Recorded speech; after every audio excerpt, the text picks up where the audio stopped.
Today, I wanted to go on a journey with you all about recovery. So you know me, I'm a mega ultra endurance athlete. I'm kidding, I'm more of an amateur myself. That just makes recovery even more important. There's nothing worse than having a bum back, bum knee, bum whatever. You know, we train very hard to achieve our goals, but we should also recover very hard. Does that make sense? Sure. We should recover as hard as we train, or put as much thought in recovery as we do our training. And overall, just feel good as a person, both mind and body. So let's dive into it. I've tried anything from cryotherapy to compression therapy to just your household massage gun. And I want to talk about what has worked for me and what really hasn't. I'm not a professional, obviously. This is just what I've done and what's worked for me. Explore for yourself, but I want to share because maybe it could work for you as well. First, I want to get into cryotherapy. So cryotherapy, super cool, awesome experience. Only done it once because it's really not my cup of tea. You get put into this cryo chamber. They blast you with extremely cold air, and essentially it's like the modern day ice bath. It was great. You know, I got out of there. I went in there because I was having knee pain, and I thought maybe if I did this cryotherapy, it would help with my knee pain. And it did. It did help with my knee pain, but I've only done it once and I've not gone back. And the reason why I've not gone back is because it's not a very accessible form of recovery, especially for me. You have to go to a place to get the cryotherapy, and it's just not super convenient. The number one reason that I haven't gone back to cryotherapy is because I've replaced it with cold plunging. There's a lot of different ways to make it accessible to you. You can fill up a giant trough of water, put ice in it, and then there's your cold plunge. I rigged a deep freezer to basically be a fully functional self-cooling cold plunge, and that's been great for me. It's been super convenient. I do it almost every morning. I do it at least Monday through Friday for 3 minutes every morning, and there's a lot of benefits to it. But well, let's just ask Cold Plunge Joey about it a little bit more. This has become a very routine thing for me. I wake up early, go into my garage, get in the plunge. And the main reason I started cold plunging is for the physical benefits. Like, it helps me recover exceptionally faster than I would without it. But one thing that I wasn't really expecting was the mental benefits as well. My anxiety has gone down significantly. After cold plunging, I also feel more awake, obviously, because I'm dipping myself in freezing water every morning. It helps me feel more energized. And one thing, especially around the cold and flu season, is that it helps with building immunity as well. And I haven't been sick ever since I've started cold plunging. I've gotten pretty attuned to it. I mean, at first it sucked, but the more you do it, the easier it gets. But definitely the cold plunge is one of my main recovery things that I do. So cold plunge is something that I really enjoy. Other thing, especially in these cold, freezing winter months, the sauna. I absolutely love the sauna. Kind of like the cryo chamber, it's not as accessible as my cold plunge is, but for me, it's totally worth it to go out of my way, go to a sauna that works for me. I like the infrared saunas, those are great, but who could give you more of an explanation than someone who's actually in a sauna? Joey, take it away.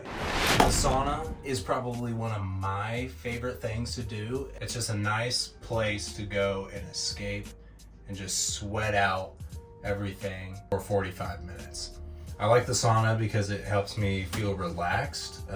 It really eases my muscles. And one benefit that I think is quite interesting is it helps me sleep. Like right after the sauna, that night, I'm sleeping good. But that's just like personally how I feel about the sauna immediately. There's some actual like other benefits to sauna as well. And luckily I've got a little cheat sheet here. It detoxes your bodies, it helps burn calories, it clarifies your skin. Like I said, it improves sleep. It helps you recover faster from those intense workouts. I would say the sauna is something that I typically do like maybe once every 2 weeks. Being able to get into the sauna, it helps a lot, especially with recovery.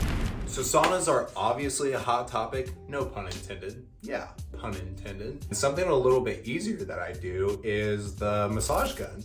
I think using a massage gun is so easy. Let me show you what I kind of do with the massage gun. Whoa! Massage gun. I really only use this thing whenever I am like just absolutely wrecked after a workout. I don't really use it unless my muscles are like extremely sore. And it's very similar to getting like a massage. So if you have like a sore calf, sore hamstring, it's really good at like working out the soreness.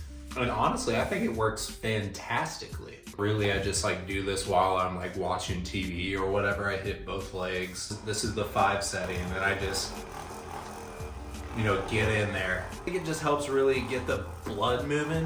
Whenever I do this after my legs are extremely sore, the next day my legs feel immediately better. Something super easy that isn't necessarily physical, but more internal is nutrition. What you put into your body helps your body as a whole. There's one saying that I can't get away from enough, and that's we don't really have a lot of control with the world around us. So we might as well control the things that we do have control of, like what goes into your body, what you feed yourself, what you nourish yourself.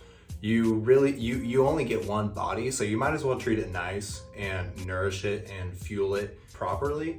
I'm no Gordon Ramsay, but let's ask Chef Joey what he does nutrition-wise to get his body right. Welcome to Joey's Kitchen. Not only with recovery, but just overall wellness and physical being, nutrition is absolutely key. So here's some things that I do in regards to nutrition that kind of aid in my recovery process. First of all, supplements. I have a bunch of different supplements, but something that I do every morning, I get a ginger shot. Normally I make my own, but sometimes these do just fine. Vitamin C is also very good, especially in the winter time when you're trying not to get sick. I also do Ritual, and then I do a probiotic using seed. Those are also great things that I do. Whenever I'm eating, I try to avoid like inflammatory foods. Seed oils, not just seed oils, there's other things as well, but these vegetables use olive oil. You can get these at Costco. They're great. I eat them with almost every meal. These potato chips, they're sweet potato chips, so it's like a little sweet, a little salty. They use avocado oil.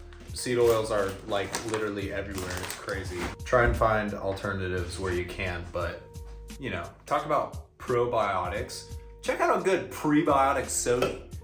This right here, with Soda Pop, Olipop.